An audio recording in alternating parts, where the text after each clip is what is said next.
The psychology of masculinity. And on a side note, just because Anal Eating Mummy God told me to do this, he said, whenever you catch a church leader in a lie, point out they lied. So, Dylan Matt McGinnis, or Danielle Matt McGinnis,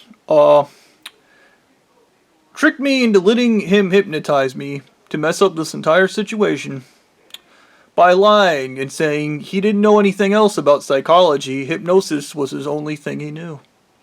So that was a lie he told. I don't know why that's important, but Anal Eating Mummy God told me to point those out. Anyways, back to our regular scheduled programming. Divine Masculinity. And why have I been trapped in my head this entire time? When it comes to spirituality, in the neck, the spine, and the head, and if you're not a fucking Christian or a Catholic, the Atlas pain I experience right here is what's called a spiritual block, meaning my spirit energy was trapped in my head. It wasn't capable of making it down my spine, due to Blondie's little guilt trip that he was putting me on. So you could argue this entire situation was actually Blondie's fault. Because trapping me inside my own head was kind of a stupid fucking move. Very cute though. So Carl Jung on masculinity is kind of weird, honestly.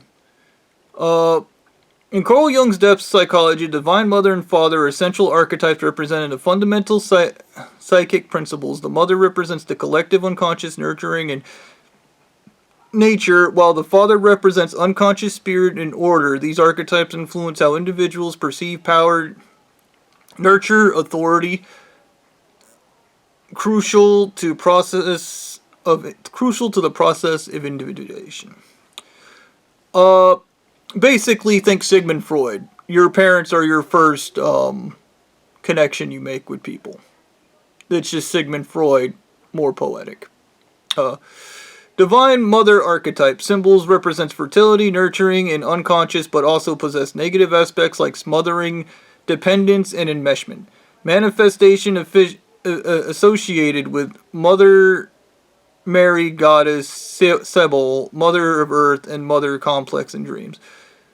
The mother moves involves healing from separation from the internalized image of the mother to achieve personal autonomy and wholeness. Divine Father archetype symbolizes the embodiment of Logos principles, spirit, authority, and the conscious mind. Role facilitates the separation from mother and supports individuation, providing structure and boundaries. The manifestation often seen as wise old men, kings, divine figures representing tradition and God in the context of the dual birth. No fucking idea what that means.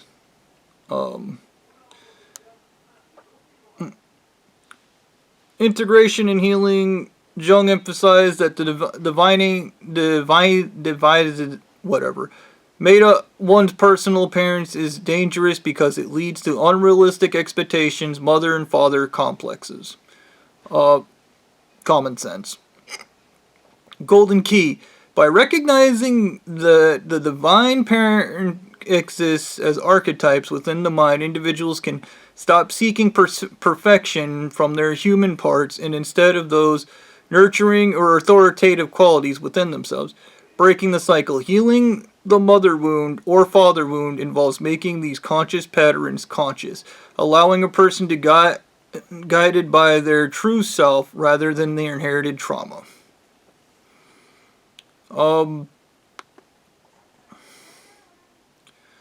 Now this is the anima and animus. It's kind of Carl Jung's yin and yang concepts in this. Carl Jung viewed developing masculinity not as conforming to rigid cultural stereotypes, but as process of individuation. Rigid cultural stereotypes kind of sounds like patriarchy Christians. Just throwing that out there. Also, if you have a idea that a leader has to be a certain thing, that's a rigid patriarchal stereotype, by the way. But as the process of individuations integrating the conscious solar hero with the unconscious anima, inner feminine true masculinity involves maturing through the archetypes king, wizard, and lover, balancing assertiveness with emotional depth, shadow work, and engaging in purposeful action. Key aspects of Jungian masculinity, integrating the enema. Jung taught that a man's greatest challenge is reconciling his outer strength with his inner feminine soul, the enema, which provides emotional depth, creativity, and intuition. Ignoring this leads to one-sided, shadow-driven patriarchy.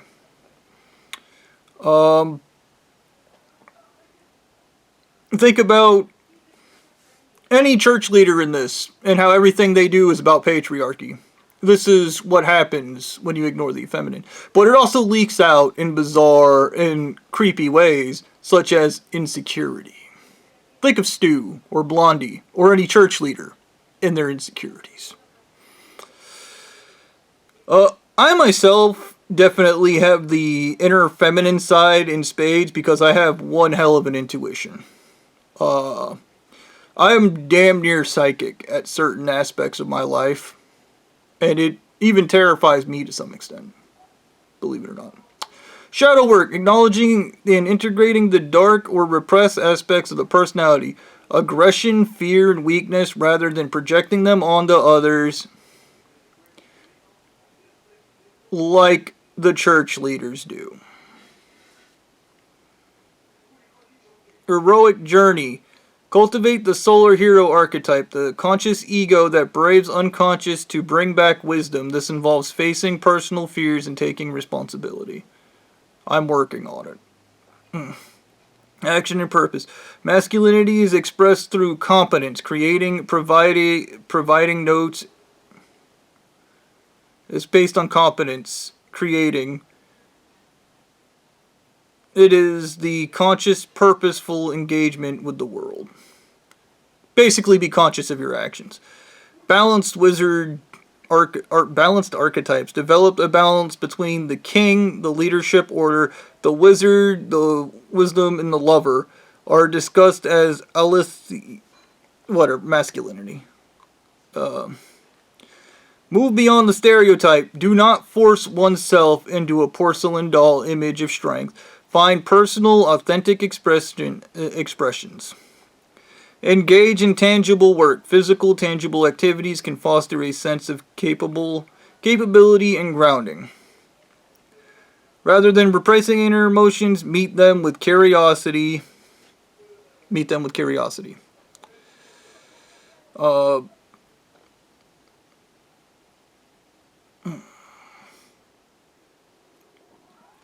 So, I did read the Divine Mother and Father archetypes back to back, even though probably didn't really need much of the Divine Mother in there. I really wanted to know more about the Divine Father because it's kind of funny because everybody in this church actually gets, I guess, what being a man and Carl Jung's psychology is all wrong.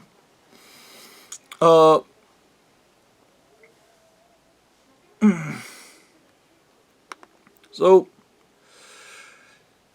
Carl Jung, 1875-1961, Sun Form, reviewed the Divine Father through the lens of analytical psychology, interpreting it as the archetype structure in the collective unconscious rather than just a literal deity. Jung considered God as a profound psychological reality and necessary image within the human psyche. I consider it a projection of man. Key insights: Jung's Divine Father. The Father archetype represents a spiritual, often unseen force in human psychology, frequently associated with the spirit and authority, complementing the Mother archetypes associated with matter. Personal growth. Personal background. Jung's father experienced deep religious doubt and died grappling with faith. Says the situation influenced Jung to view God more psychological reality rather than a theological dogma. And I would argue that all religion is psychological because everything is psychological. Knowing versus believing. 1959, Jung famously stated that he did not need to believe in God because he knew God, referring to his understanding of the divine as an experiential internal reality. Psychological religion. Jung argued that God archetype is the ultimate source, meaning, and purpose in life, that the religious ritual and symbols are ways to connect with the subconscious. I would argue what religion actually is a child trying to grasp onto something they can't comprehend. That is what I would argue religion is. It is somebody being like, there's this thing that I can't comprehend, but I'm going to, when it was never there to be comprehended to begin with. It's made up. Personal father, Jung believed the individual often... Now, what I was looking for in this, it's not on the fucking computer for whatever fucking reason. When I initially looked up the Divine Father thing, it literally goes on about how patriarchy, control, and authoritarianism are pseudo-masculinities. Meaning their masculinity, their falsehoods masquerading as masculine features. Even money and control are all false. They're all insecurities.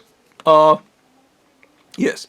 So... authoritarian control and fucking basically everything this church is about, being aggressive, acting out, and being hostile, are all kind of a grasping child's idea of what a man is. And this is even following with the because Carl Jung's crazy bullshit is a mismatch of spiritual I don't want to say nonsense, but spiritual stuff and psychological know-how. And I believe the mixture of spirituality that is infused with Carl Jung's work is simply things that he couldn't explain at the time in a psychological form. Now, when he goes on about God as the man, because in some houses, the majority of houses, the man's the authority figure, but I have seen households where the woman is the authority figure. These dynamics go back and forth. Gender roles are fabricated and are literally imposed upon people by the Christian Church and Catholic Church. Don't let it keep you up at night. Now,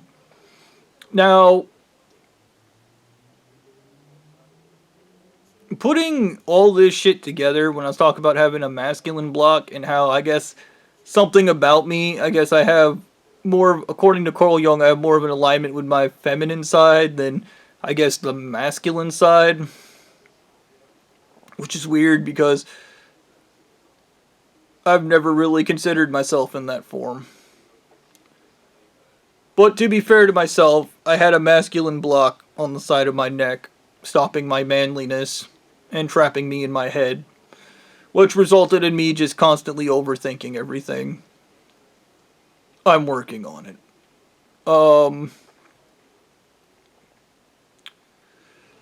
So,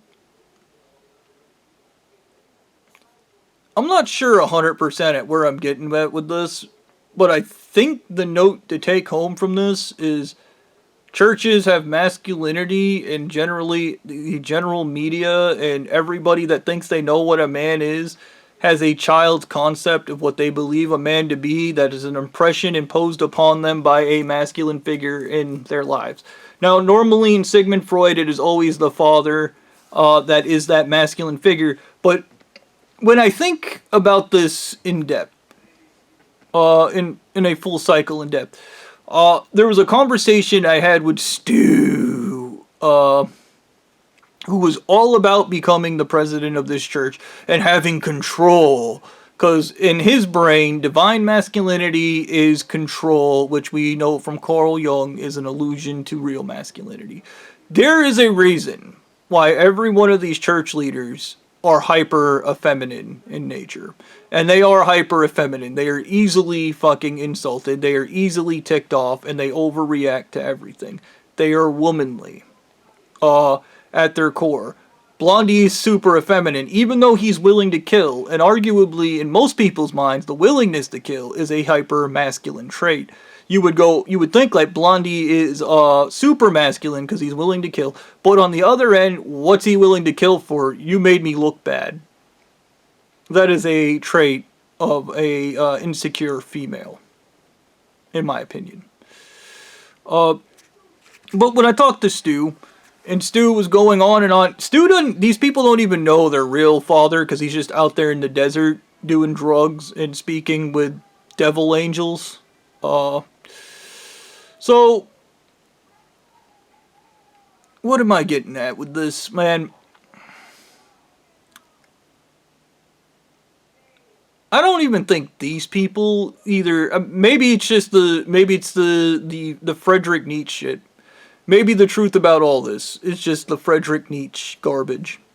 And that's the bone cold truth. It is a philosophy versus psychological reasoning. It is a philosophy versus psychological compassion. You see, a big part of psychology, in my opinion, is compassion, because compassion is about understanding.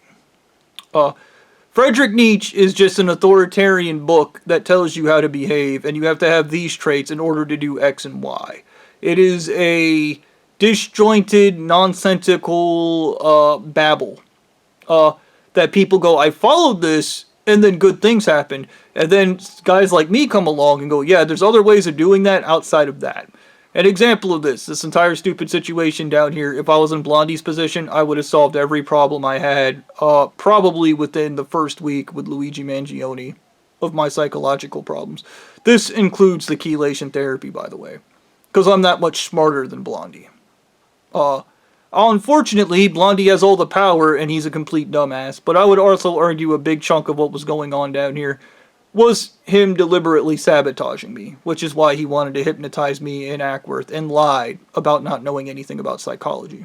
He actually knows a lot about psychology. And once again, Alien Mummy God said, be sure to point out whenever these people lie, because it means good things are coming your way each time they lie. And then he told me Blondie's actually lied a whole lot, and I need to fucking focus on that. So, I guess I'm just going to focus on picking apart every time Blondie lied. Yeah. I don't know. Hope you guys enjoyed this. It was a little disjointed, a little broken, because I wasn't 100% exactly on what I was going for in this video, outside of understanding masculinity, which is what I'm doing, because it's masculinity. I need to go punch a guy to establish boundaries. The Divine Father, all that crap. Now, the problem is my father's the furthest thing from a Divine Father. He's a fucking coward. He's a big pussy. And every man I've ever met in my life, for that matter, is a big pussy. And maybe that's my problem. I have been disenchanted with what people refer to as masculine energy, but it also is kind of a comprehension thing, because I believe I misunderstood a lot of structures growing up. And a lot of these people, because of Christianity, use authoritarian structures, which is, once again, pseudo-masculinity. It's not real. It is the angry child grasping for control. And look, even if they're not grasping, even if they get it, they anally rape you, they beat you, they waterboard you, they do all the horrible shit, and now they're in control. Okay, cool. Where do we go from here? Well, look around you. Wars, killing, murder, screaming, everybody screaming you're the victim in it. Darvo, committing every atrocity, knowing the man, all because you want to be in control. And that's the end of game. It doesn't matter who you kill, it doesn't matter how many people you hurt, it doesn't matter what you do wrong. And I would argue that is the opposite of justice, and I would argue that is the opposite of masculinity. That is an effeminate, angry child that wants to be taken serious as a man without actually being a man.